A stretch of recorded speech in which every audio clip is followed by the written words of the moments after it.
Ang gulo-gulo ng mga balita. Nakakairita.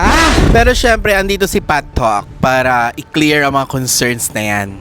Totoo nga bang merong metapneumovirus? O yung MPHV? Tara, pag-usapan natin yan. Ayon sa recent news ng GMA News Affairs, galing umano ang information sa WHO. Ang sabi nila, walang outbreak. Nag-release ng balita ang College Times at pinag-iingat ang mga tao para sa hatid ng MPHV. Ano nga ba ibig sabihin ng outbreak? Ito ang sagot dyan.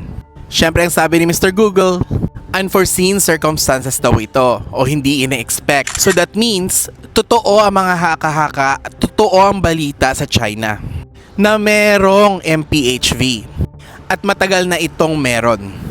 That being said, hindi siya outbreak at totoong meron siya. Lalo na ngayon taglamig. Common na common ang flu-like symptoms.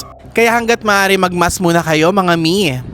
Dahil ang target ng sakit na ito ay yung may mga low resistance, low immune system, mga bata at matatanda. I hope nasagot ko ang mga tanong ninyo. See ya!